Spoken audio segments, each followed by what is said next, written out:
하나님을 닮은 대리 통치자라는 제목으로 하나님의 말씀을 증거하도록 하겠습니다. 여러분, 아이들을 키워본 분들은 경험하셨겠지만 아이들을 키우다 보면 그 아이들의 싸움을 중재하고 또 판결을 내려야 할 때가 가끔 있습니다. 지금은 저희 아이들이 이제 커서 별로 싸우지 않지만 아기 때는 참 둘이 이렇게 아웅다웅 많이 싸웠던 것 같습니다. 두 아이가 한꺼번에 달려와서 울면서 자기의 각각의 억울함을 호소한 일들이 종종 있었습니다. 큰아이가 와서는 이렇게 얘기하는 겁니다. 아니, 내가 형이고 쟤는 동생인데 형에게 감히 도전하고 나에게 폭력을 썼다, 이렇게 이제 항변을 하는 거죠. 그래서 동생에게 물어봅니다. 그러면 아니, 내가 그러고 싶어 그런 것이 아니고 형이 자꾸 나를 놀렸어요. 놀리고 또 놀리고 멈추지를 않아서 참다가 너무 화가 나가지고 옆에 있는 장난감이 있길래 그냥 던졌다. 그걸 맞아가지고 아이가 이제 큰아이가 울게 된 것이죠. 참 희한한 게 그 아기 때인데도 한 명 말을 들어서는 제대로 어떻게 되는지 진상 파악이 어렵더라고요. 두 명의 말을 다 들어봐야 좀 객관적으로 판단이 어느 정도 되는 겁니다. 그 아기 때부터 어떻게 그렇게 자기한테 유리한 말만 하는지, 불리한 말은 그렇게 다 숨기는지, 참 그런 은사는, 능력은 가르쳐주지 않아도 알아서 또 터득을 하더라고요. 참 이해관계가 얽히게 되면 참 사람이 진실을 말하지 않고 위장하고 변질시키는 그런 경향이 어릴 때부터 있는 것 같습니다. 참 사람은 태어나면서부터 죄인이구나 하는 것이 또 맞다라는 생각이 들었었습니다. 본문을 보면 솔로몬 왕은 제가 한 판결보다 훨씬 더 어려워 보이는, 훨씬 더 어려운 그런 재판을 맡게 된 것을 봅니다. 이 재판은요, 증인이 없습니다. 그냥 이해 당사자들만 있습니다. 그리고 증거도 없는 거나 마찬가지죠. 오직 고통과 비난만 있는 그런 재판입니다. 그리고 이 재판 과정에서 생사가 위태로운 아기가 또 하나 있는 것이죠. 이런 상황 속에서 솔로몬은 탁월한 판결을 이끌어내고 있습니다. 그런데 이 본문은 솔로몬이 참 대단한 지혜를 가진 그런 왕이다라는 것을 보여주는 이야기로 그치지 않고요, 이 이야기는 한 어머니의 진실한 사랑이 무엇인가를 보여주는 것이죠.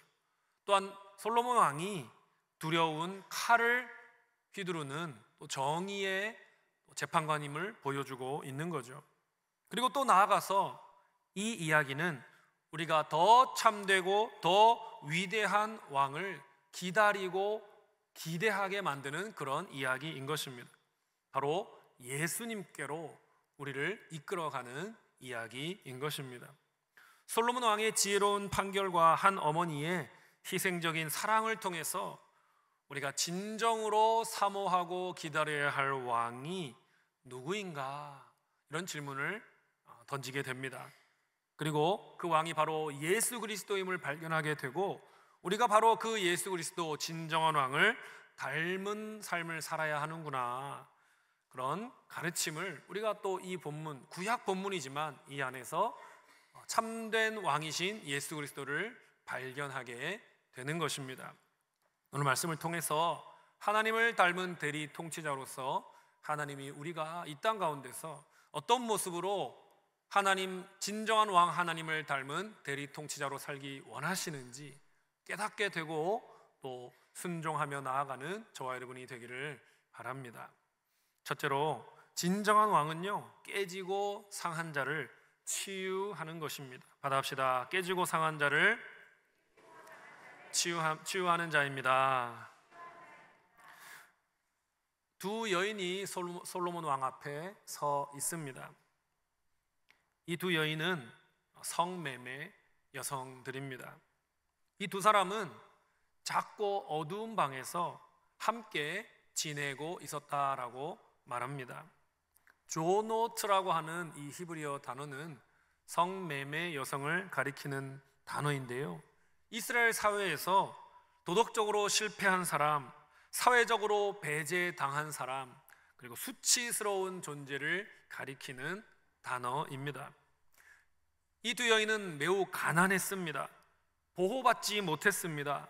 그리고 착취당하기 쉬운 연약한 여인들이었습니다. 여러분, 이 이야기에는 이 아이들의 남편이 누구인지에 대해서 아무 얘기가 없습니다. 이 여인들의 친척도 등장하지 않습니다. 심지어 이웃도 등장하지 않습니다. 이 억울한 일을 서로 당했는데 이 두 여인을 위해서 뭔가 변호해주고 도와주고자 하는 사람이 나오지 않습니다. 철저히 사회에서 고립되어 있는 소외 계층이었다는 것을 보여주는 거죠. 그렇게 세상 변두리에서 살아가던 두 여인이 사흘 간격으로 아들을 낳은 것입니다. 그러다가 비극이 일어났지요.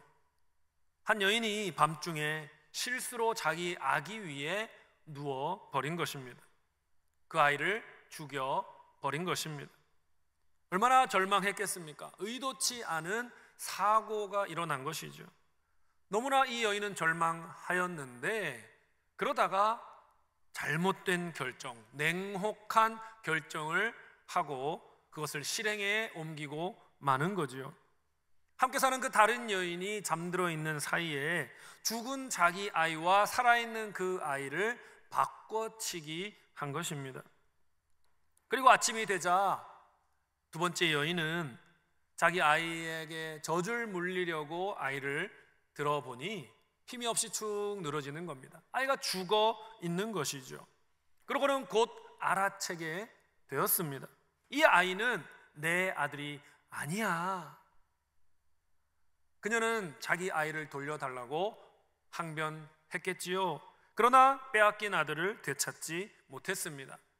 아마도 첫째 여인이 더 목소리가 크고 더 기가 센 여인이었던 것 같습니다. 쉽게 물러서지 않는 거죠. 결국 이 둘째 여인은 참다 못해 법정에 이 억울함을 호소했던 것 같고요. 그리고 윗법원으로 결국 솔로몬 왕 앞에까지 나아가서 판단을 받게 되었던 겁니다. 여러분, 이 사건은 부자나 귀족이나 유명인이 연루된 사건이 아니었습니다. 백성들의 관심이 집중된 재판도 아니었습니다. 그런데 성경은요, 이 재판을 솔로몬이 하나님의 지혜를 공급받아서 행한 첫 번째 재판으로 기록하고 있습니다. 왜 그랬을까요? 하나님이 주신 이 지혜는 정의가 실현되기 가장 어려운 곳에서 더욱더 진가를 발휘하기 때문이지요.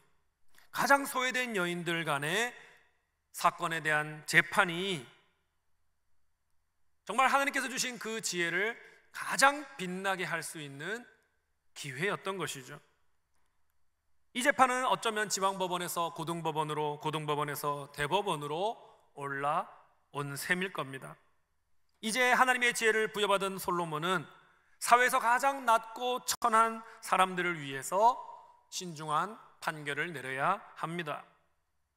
여러분, 이 장면을 제가 보면서 가장 인상적이었던 부분은 솔로몬이 사회적으로 하찮게 여겨지는 이 두 여인들 앞에서 그들을 존중하고 있고 그들의 말에 귀를 기울이고 있다는 사실이었습니다.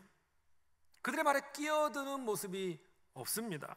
여러분, 본문을 한번 성경을 펼쳐보십시오. 16절에 두 성매매 여성이 왕 앞에 서 있습니다. 그리고 17절부터 21절까지 5절에 걸쳐서 둘째 여인이 말을 하고 있습니다. 그리고 22절에 오면 첫째 여인이 그 말에 대해 반박을 하고 또 둘째 여인이 재반박하는 내용이 나옵니다. 마침내 23절에 이르러서야, 16절부터 시작된 이 이야기가 23절에 이르러서야 솔로몬은 말을 합니다. 그것도 자기의 말을 하는 것이 아니고 너희들이 얘기한 걸 들어보니 핵심이 이거이구나. 그리고 24절에 판결을 내리게 되지요. 무려 6절 동안 솔로몬은요, 이 여인들이 하는 말을 한마디도 끼어들지 않고 귀 기울여 듣고 있습니다. 여러분, 이 모습만 보더라도 솔로몬 왕이 얼마나 긍휼과 배려가 깊은 왕인가라는 것을 알 수가 있습니다. 어떤 왕이 여러분 성매매 여성들이 와서 다투고 싸우고 문제 해결해달라고 하는데 이렇게 진지하게 들어주겠습니까? 하나님의 지혜를 부여받은 솔로몬이기 때문에 이 소외된 여인들의 울부짖음을 듣는 것이죠. 듣는 마음을 하나님이 주셨기 때문이죠. 그리고 이것을 통해서 하나님의 지혜가 판결 속에 나타나게 된 것입니다. 하나님의 지혜란 빈부귀천을 막론하고 사람의 이야기에 귀 기울이는 듣는 마음인 것입니다. 그리고 이것이야말로 하나님께서 오늘날도 저와 여러분에게 기대하시는 모습인 것이죠. 솔로몬의 모습은 우리 하나님의 모습을 잘 보여주고 있는 것 같습니다. 멸시받고 상처 입은 자들에게 가까이 다가오셔서 돌보아 주시는 하나님의 그 성품이 솔로몬의 행동 속에 나타나고 있습니다. 성경은 하나님을 어떤 분으로 그리고 있습니까? 깨어지고 소외된 자들에게 찾아오시는 분이다라고 말하고 있지요. 창세기 16장을 보면 하갈이라고 하는 여인이 나오지 않습니까? 사라의 첩이죠. 아브라함의 첩이고 사라의 몸종이죠. 사라가 하갈을 들여라고 했지만 결국은 하갈을 질투하게 되고 하갈을 내보내라고 남편을 부추기지 않습니까? 결국 하갈은 아들과 함께 아브라함 집에서 쫓겨납니다. 그 광야에서 이제 나와 아들은 죽는구나 생각했을 때에 하나님께서 그녀에게 음성을 주시지요. 너희를 불쌍히 여기는 내가 너희를 도울 것이다. 광야에서 지내며 생존하게 될 거다라고 약속을 주시는 겁니다. 소외되고 내몰림 받은 그 모자를 하나님이 외면하지 않으시는 거죠. 마태복음 1장에 보면 예수님의 족보가 나오는데 여인들의 이름이 많이 나오지 않습니까? 다말, 라합, 룻, 밧세바 다 과거가 복잡한 여인들입니다. 그런데 하나님께서는 이 여인들을 예수님의 족보에 포함되게 하신 거죠. 하나님이 얼마나 긍휼의 하나님이신가, 연약한 자와 소외된 자를 품으시는 분인가를 말해 주는 것입니다. 시편 34편 18절을 보니 여호와는 마음이 상한 자를 가까이 하신다. 여러분, 마음이 상한 자를 가까이 하는 것은요 쉬운 일이 아닙니다. 마음이 상한 자는요 한숨을 팍팍 쉬고요 눈물을 흘리고요 자기 아픔을 호소하거든요. 그 말을 다 들어줘야 되고 등도 두드려줘야 되고 공감해줘야 되거든요. 사람들은 마음이 상한 자 옆에 잘 가려고 하지 않아요. 그러나 우리 하나님은 마음이 상한 자를 가까이 하신다는 겁니다. 야고보서 2장 5절도 하나님이 가난한 자를 택하사 믿음에 부유하게 하셨다.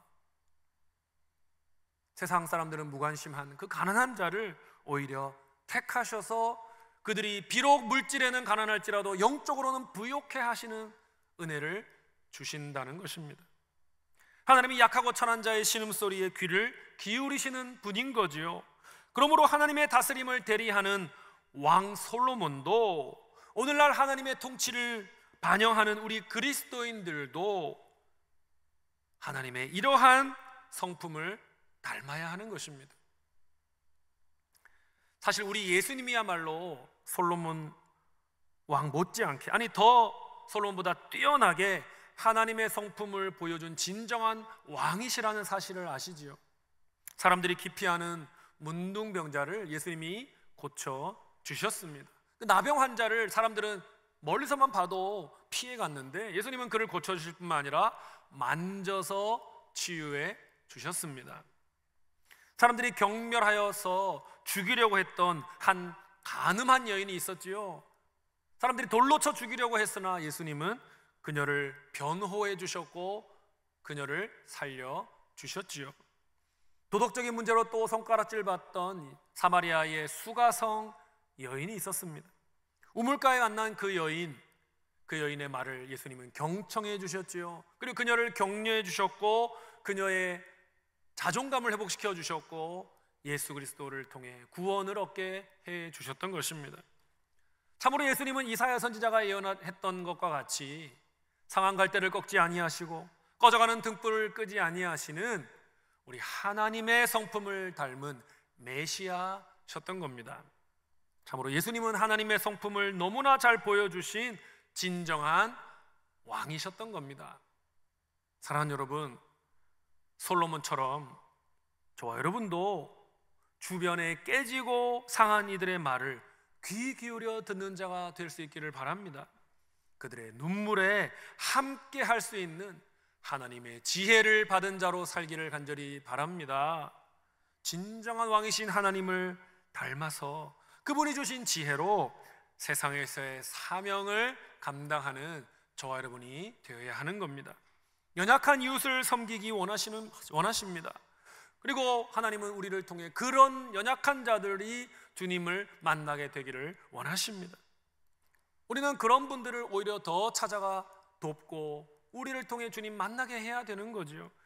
이런 일들을 위해서 우리 교회가 새롭게 부활시켜서 시작하려고 하는 사역이 바로 무지개 펀드인 겁니다. 여러분 좀 전에 동영상을 통해 보셨듯이 무지개 펀드라는 사역을 통해서 물질적인 어려움 가운데, 외로움 가운데, 고통 가운데 있는 분들을 찾아가서 그분들의 말을 들어드리고 그분들을 위로하고 실제적인 도움도 드리는 사역이 이제 우리 교회로부터 시작되려고 하는 것입니다. 그분들이 물질적인 어려움만 해결되는 것으로 그치지 않고 우리를 통해 하늘의 왕을 만나게 되는 그러한 축복도 누리기를 소망하며 이 사역을 시작하는 것입니다. 여러분 무지개 펀드 사역을 위해서 기도해 주시기를 부탁드립니다.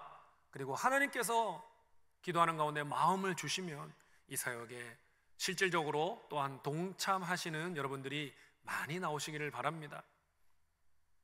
하나님의 마음을 닮은 대리 통치자로서 저와 여러분이 정말로 이 솔로몬처럼 상하고 깨진 자들을 찾아가 위로하고 그들의 아픔과 그들의 슬픔을 나누어주고 나누어지고 그들을 회복시키는 사역 가운데 쓰임받을 수 있기를 간절히 바랍니다.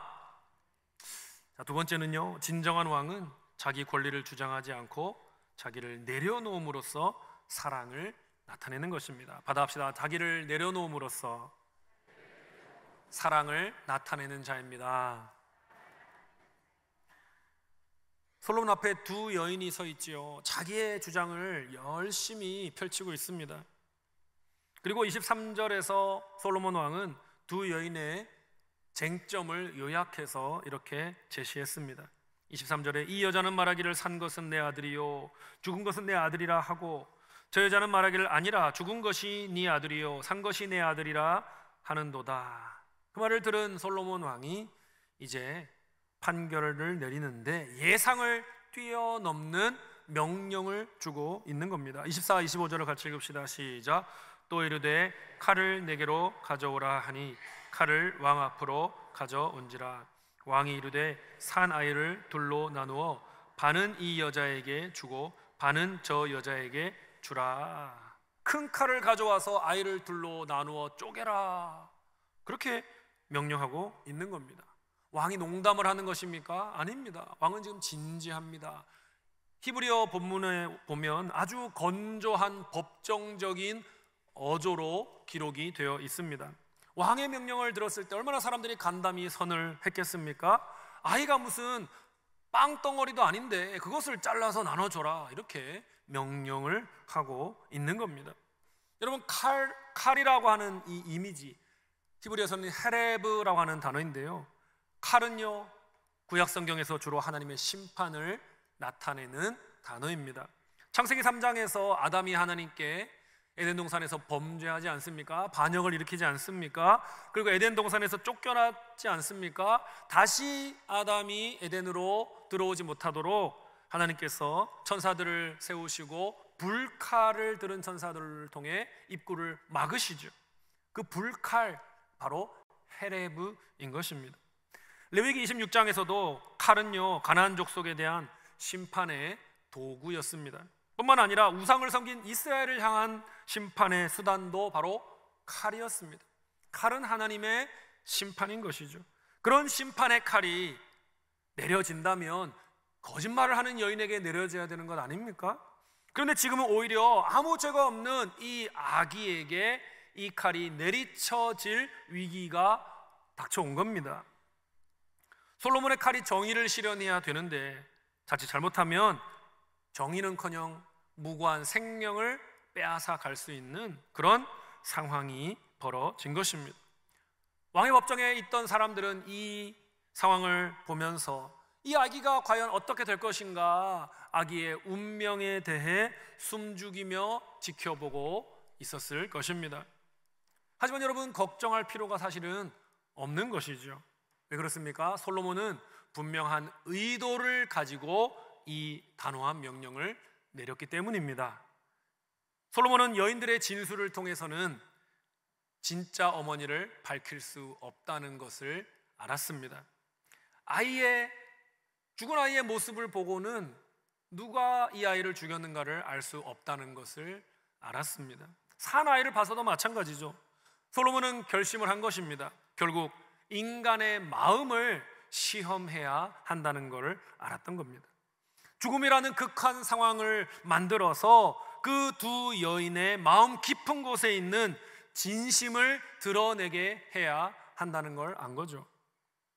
26절에 그 산아들의 어머니 되는 여자가 그 아들을 위하여 마음이 불붙는 것 같아서 왕께 아뢰어 청하건대 내 주여 산 아이를 그에게 주시고 아무쪼록 죽이지 마옵소서 하되, 다른 여자는 말하기를 내 것도 되게 말고 네 것도 되게 말고 나누게 하라 하는지라. 진짜 어머니의 마음은요, 아기를 반으로 나누라고 하니까요, 마음속 깊은 곳에서 뜨거운 것이 올라왔다는 말입니다. 마음이 불붙는 것 같아서 라는 표현은 직역하면 내장이 그 깊은 곳에서 끓어오르는 것 같아서 라는 의미입니다. 말할 수 없는 감정의 회오리를 느낀 거죠. 호세아 11장 8절에서 내 마음이 내 속에서 돌이키어 나의 긍휼이 온전히 불붙듯 하도다. 고난 중에 있는 이스라엘을 바라보며 안타까워하시는 하나님의 애달픈 사랑을 나타낼 때도 이런 내 마음이 불붙는 듯하다, 이 표현이 사용이 되었습니다. 그러니까 이 표현은요, 단순한 어떤 감정을 말하기보다는 하나님의 자비를 말하는 단어인 거죠. 본능적이고 하나님이 주신 희생적인 그러한 사랑과 자비의 마음이 내 마음이 불붙는 것 같다, 내 마음이 끓어오르는 것 같다, 그 표현인 것이죠. 그런 마음을 가진 자가 생모라는 것을 솔로몬은 알 수 있었던 것입니다. 아이의 생명을 위해서 그 아이와 함께 사는 미래를 포기하더라도 그 아이를 살릴 수만 있다면 그러한 선택을 하는 자가 바로 진짜 생모라는 것을 솔로몬은 알았던 것입니다. 바로 하나님의 마음을 닮은 사랑을 지닌 자가 진짜 생모라는 것을 솔로몬은 발견했던 것입니다. 가짜 엄마는 그런 마음이 없지 않습니까? 26절 하반절에 보면 내 것도 되게 말고 네 것도 되게 말고 나누게 하라. 이 여인에겐 긍휼이 없습니다.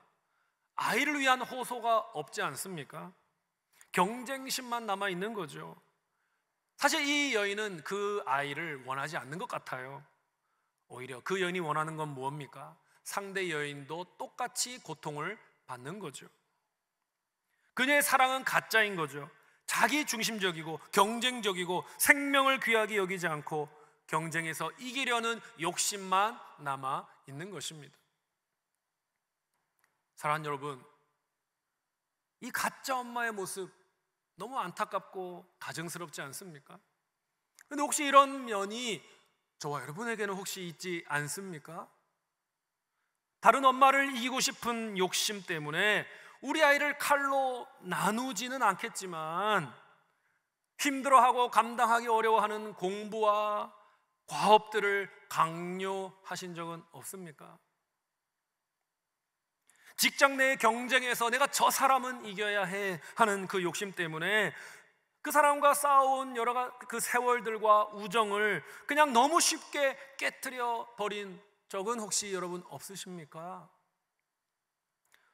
공동체에 피해가 간다는 것을 알면서도 내가 저 사람에게 피해를 입었어, 저 사람이 나에게 상처를 주었어, 나도 저 사람에게 상처를 주어야 해.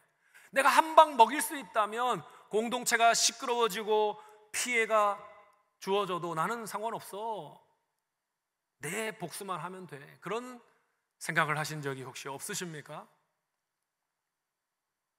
오늘 본문을 깊이 들여다보면 가짜 엄마와 달리 진짜 생모의 모습은요, 그리스도의 사랑을 보여주는 모형임을 알게 됩니다.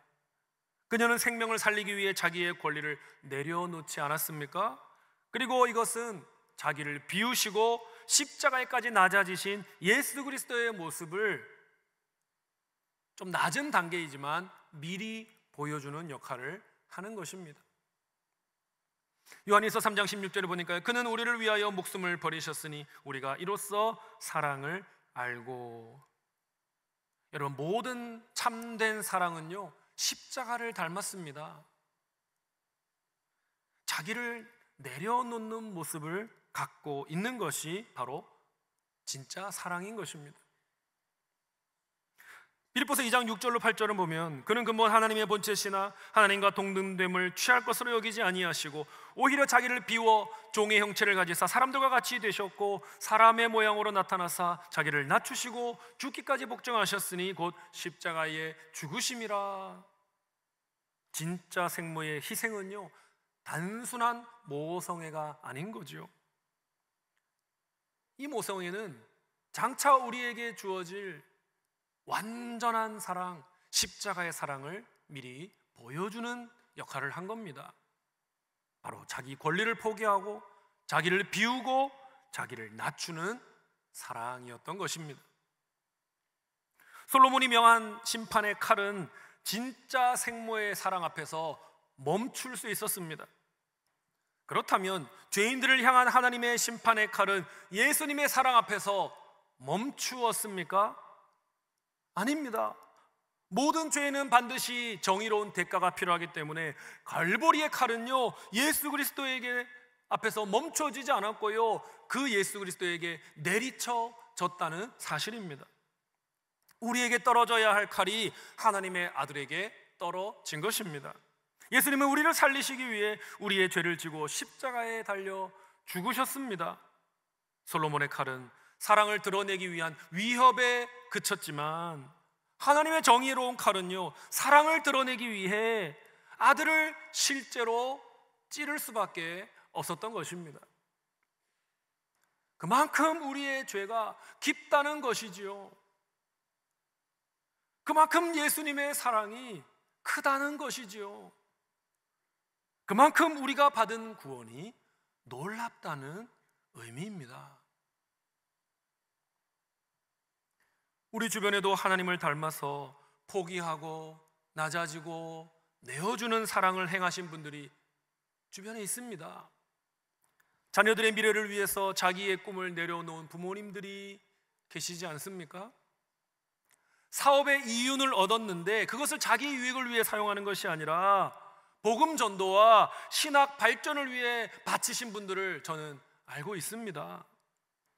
공동체의 평안을 이루기 위해서 내게 상처를 주었던 사람들을 기꺼이 용서하고 품은 성도님들을 저는 알고 있습니다. 여러분도 알고 계시지 않습니까?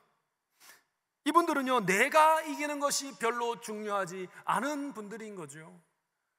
이분들은 생명과 연합을 더 귀하게 중요하게 여긴 분들이신 겁니다. 손해보기를 거부하고 주기를 꺼려하면서 사랑할 수 있는 방법은 없습니다. 기꺼이 주고 포기하는 것, 그것이 바로 복음이 만들어내는 진짜 사랑인 것입니다. 사랑하는 여러분, 솔로몬의 칼은 정의를 시험하기 위하여 들려졌지만 생명을 살리려는 사랑 앞에 멈추었습니다. 그러나 하나님의 칼은 죄 없으신 아들에게 내리쳐졌고 아들이 흘린 피가 결국 우리의 생명이 되었습니다. 하나님의 아들은 우리를 살리기 위해 하늘의 권리를 내려놓고 찢기셨습니다. 진정한 왕께서 생명을 내어주는 십자가로 우리를 향한 사랑을 증명하셨습니다. 움켜쥐는 손이 아니라 두 팔 벌려 자신을 내어주신 십자가에 참된 사랑이 있는 것입니다.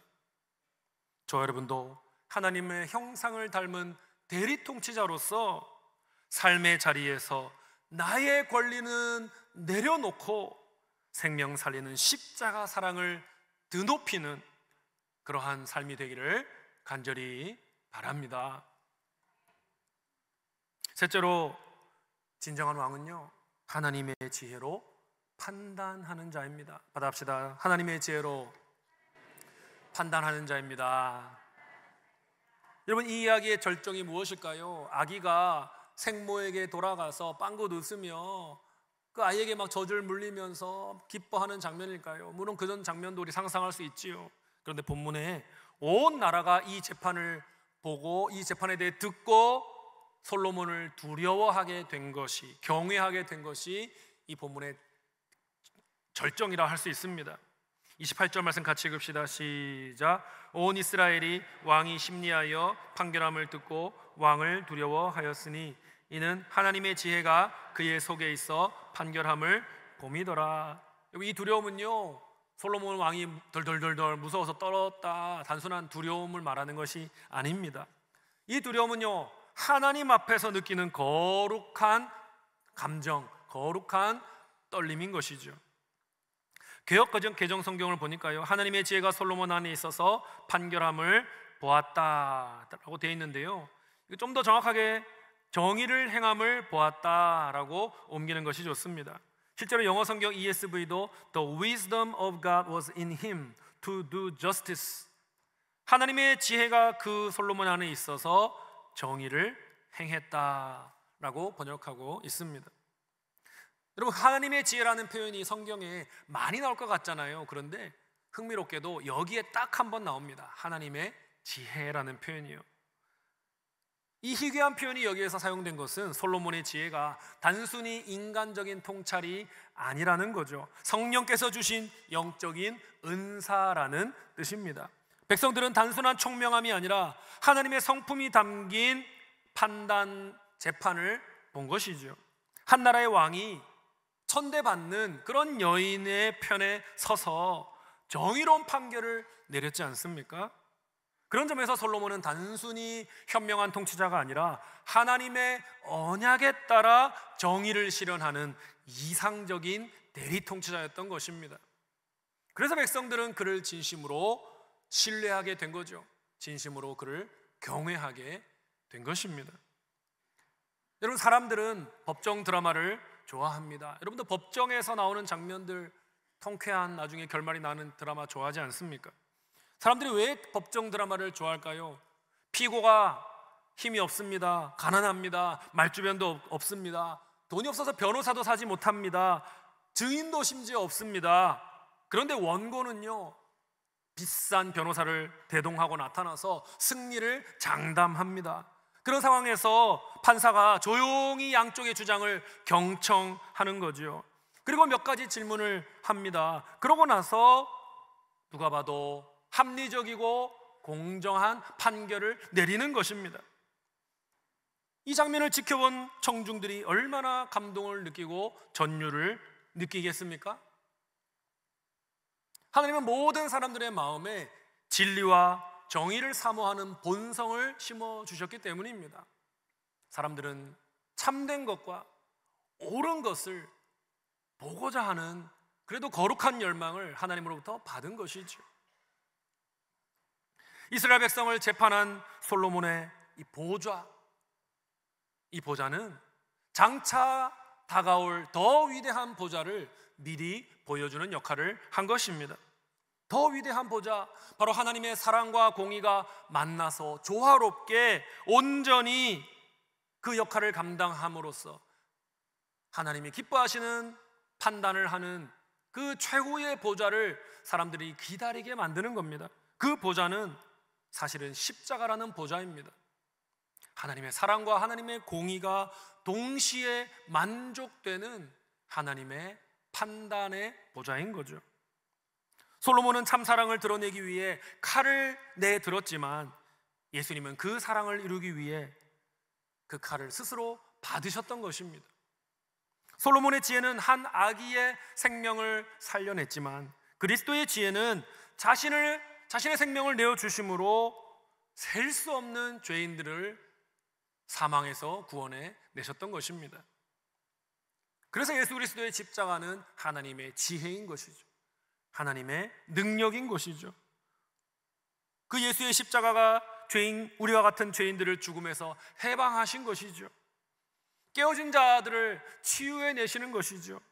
잃어버린 자를 회복시키시는 것이죠. 솔로몬의 보좌가 미리 바라본 더 위대한 보좌인 것입니다. 사랑하는 여러분, 우리가 사는 시대는 얼마나 정보가 많은지 모릅니다. 정보가 어디 있어서 어디 있는지 못 찾아서 그렇지 정보는 우리 주변에 널려 있습니다. 인터넷을 검색하면 많은 정보가 나오지요. AI에게 물어보면 많은 정보를 가르쳐 줍니다. 여러분, 그런데 아이러니하게 정보는 많은데 사람들의 분별력은 더 흐려지고 있다는 사실을 아십니까? 이럴 때일수록 자녀 양육에 있어서, 진로 결정에 있어서, 인간 관계에 있어서, 직장 생활에 있어서 모든 삶의 영역에서 우리는 인간적인 전략으로 나아갈 것이 아니라 하나님의 지혜를 공급받아 판단해야 하는 것입니다. 이 지혜를 얻어야 하는 것이죠. 하늘의 지혜를 얻어야 하는 것이죠. 그런데 이 지혜는요, 기도로 얻어지는 것입니다. 그리고 이 지혜는 자기 주장이 아니라 자기 포기로 나타나는 겁니다. 십자가는 바로 그 하나님의 놀라운 지혜가 가장 어리석은 방식으로 나타난 자리입니다. 세상은 권리를 주장하지만 하나님은 아들을 내어주셨죠. 솔로몬은 생명을 살리기 위해 칼을 들었지만 예수님은 우리를 살리기 위해 몸소 그 칼을 받아내신 거죠. 그러므로 판단의 순간이 올 때에 우리는 머리를 의지할 것이 아니라 무릎을 꿇어 기도해야 하는 것입니다. 데이터만 의지하는 것이 아니라 기도를 의지해야 하는 것입니다. 전략만 세울 것이 아니라 성령의 지혜를 공급받아야 하는 것입니다. 오늘도 십자가 앞에 나아가 참된 왕의 지혜를 공급받아서 삶의 크고 작은 선택의 순간에 내 지혜대로 판단하는 것이 아니라 하나님 이 순간에 하나님을 대리하는 통치자로서 어떤 선택을 하고 어떤 판단을 하고 어떤 길로 나가기 원하시십니까? 주님의 마음을 깨달아 주님의 뜻을 반영하는 지혜로운 통치자들이 다 되시기를 간절히 바랍니다. 말씀 맺겠습니다. 사랑하는 여러분, 하나님의 지혜와 하나님의 사랑을 닮은 대리 통치자들이 되시기를 간절히 축복합니다. 저와 여러분의 말과 행동이 생명을 해치고 공동체를 쪼개는 칼을 담지 않기를 간절히 바랍니다. 우리의 모습이 생명을 살리기 위해 나를 내어주고 나를 낮추는 십자가를 닮을 수 있기를 간절히 축복합니다. 여러분의 손이 권리를 움켜쥐기보다는 눈물을 닦아주는 손이 될 수 있기를 바랍니다. 그리고 언젠가는 누군가의 입을 통해서 여러분의 삶에 대해 이러한 고백을 들을 수 있게 되기를 바랍니다. 그분의 눈에는 하나님의 긍휼이 있었고 그분의 판단에는 하늘의 지혜가 있었다. 그분의 판단을 통해 늘 생명이 살아났고 침체된 영혼이 회복되었고 주님을 모르는 자들이 주님께로 돌아왔다.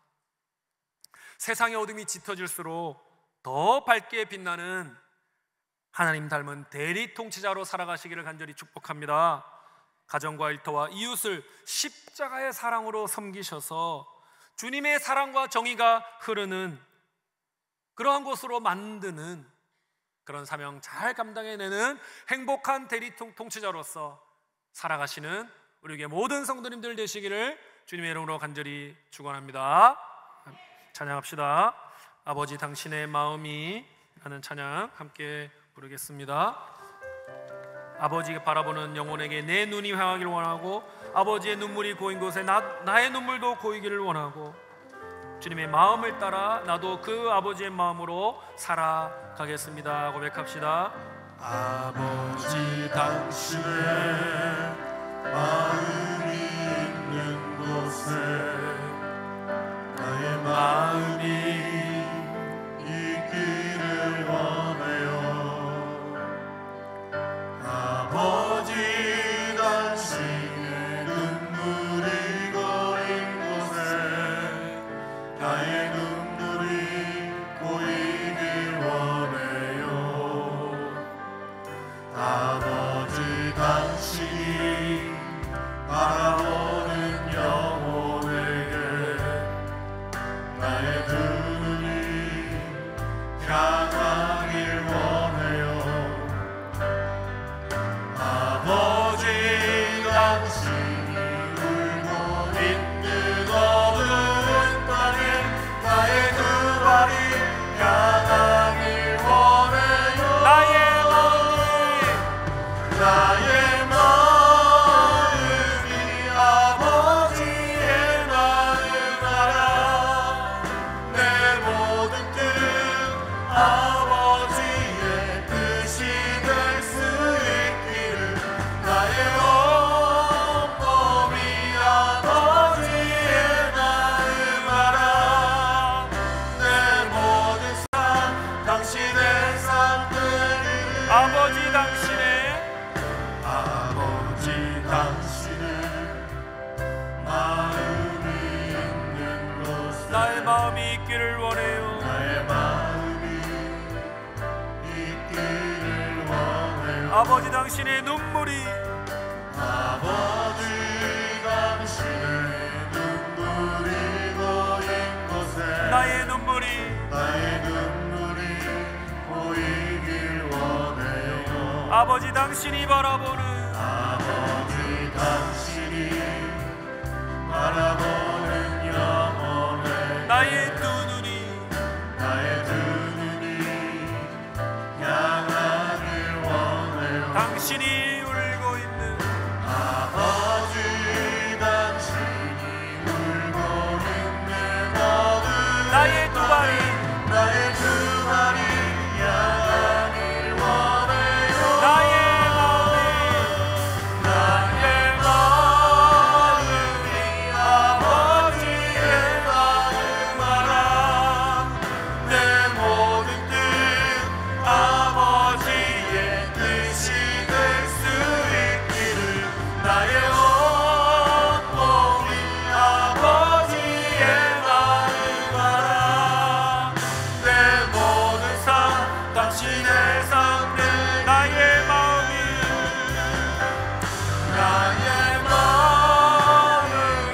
아버지의 마음 알아. 내 모든 뜻 아버지의 뜻이 될 수 있기를 나의 온몸이 아버지의 마음 알아. 내 모든 삶 당신의 삶 되기를.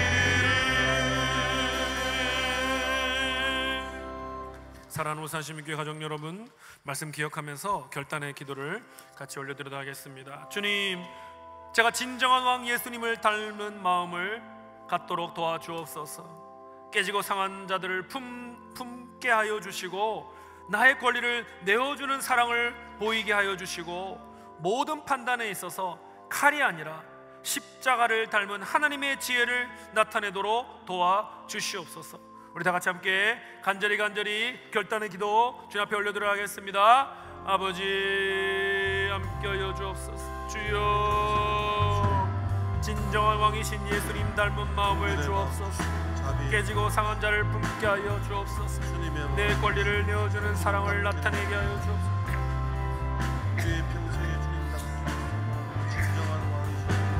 십자가를 닮은 하나님의 지혜와 사랑을 나타내게 하여 주시옵소서. 주여,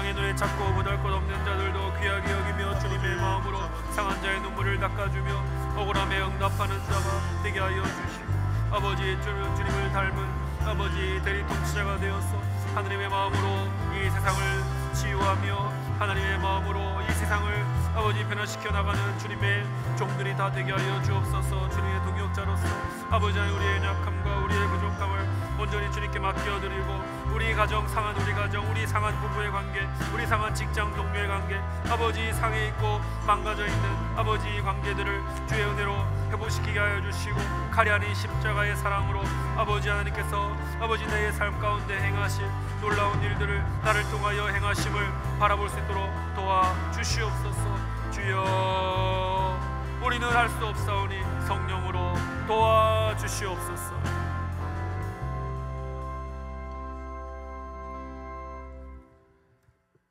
사랑과 공의의 하나님, 세상의 눈에는 작아 보이고 보잘것없어 보여도 주님은 그 상한 자의 눈물을 귀하게 여기시고 그 눈물을 닦아주시는 분임을 믿습니다. 고아와 과부의 억울함에 응답하시는 우리 하나님이심을 믿습니다. 솔로몬의 지혜로운 판결 속에서 사랑을 선택한 그 어머니의 눈물 속에서 그리고 그 모든 그림자를 완전히 성취하신 예수 그리스도의 십자가 안에서 내어주고 낮아지고 썩어지는 진정한 왕의 섬김을 사랑을 보았습니다. 이제 우리도 그 왕을 닮아 이 땅에서 대리통치자로 살기를 소망합니다.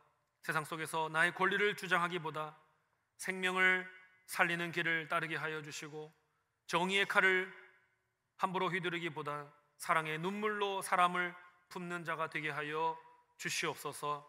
소외되고 깨어진 이들의 목소리에 귀를 기울이게 하여 주시고 내어줌의 사역, 들어줌의 사역을 통하여 세상에서 찾을 수 없는 하늘의 지혜와 하늘의 사랑이 이 공동체에 있음을 보여주게 하여 주시옵소서. 우리의 말과 행동이 우리의 손과 발이 하나님의 긍휼과 공의를 드러내는 대리통치자의 삶이 되게 하여 주시고 우리의 가정과 우리의 교회와 우리의 일터에서 깨어진 것들이 있다면 주님의 십자가 사랑으로 이어붙이고 회복시키고 치유시키는 주님의 복된 도구로 살게 도와 주시옵소서. 우리는 그렇게 할 수 있는 능력이 없사오니 주의 성령으로 우리를 도우셔서 주께서 명하신 그 명령을 이루어낼 수 있도록 도와 주시옵소서. 감사드리며 우리의 왕이시며 우주의 왕이신 예수 그리스도의 이름으로 기도드리옵나이다. 아멘. 오늘 말씀을 듣고 결단한 내용에 대해서 기도받기를 원하시는 분, 시민교회에 등록하기를 원하시는 분, 세례받기를 원하시는 분, 중보기도를 부탁하시는 분들은 예배 후에 맨 앞자리로 나오셔서 헌신카드를 작성해 주시기를 바랍니다. 이제 평안한 마음으로 세상에 돌아가십시오. 선한 일에 용기를 가지시고 악을 악으로 갚지 마십시오. 항상 약한 자를 돕고 우는 자를 돌아보며 고난당하는 이웃을 위로하십시오. 모든 사람을 존중하며 주님께 봉사하고 주님을 사랑하십시오. 모든 일을 믿음과 사랑으로 행하며 어떤 일에도 희망을 포기하지 마십시오. 그리고 거룩하신 성령님께 순종하여 기쁨과 감사의 생활을 다시 회복하십시오. 하나님 아버지께서는 항상 여러분과 동행해 주실 것입니다. 아멘. 주 예수 그리스도의 은혜와 하나님 우리 아버지의 크신 사랑과 성령님의 감화와 감동 충만케 하심이 진정한 왕이신 우리 주님을 닮아 긍휼로 귀를 열어 들으며 사랑으로 나의 권리를 내어주며 하늘의 지혜로 이 세상을 분별하며 살아가는 자 되기를 소원하고 결단하는 주님의 백성들 위에 그들의 가정과 일터와 목장 위에 지금부터 영원토록 함께 있을지어다. 아멘.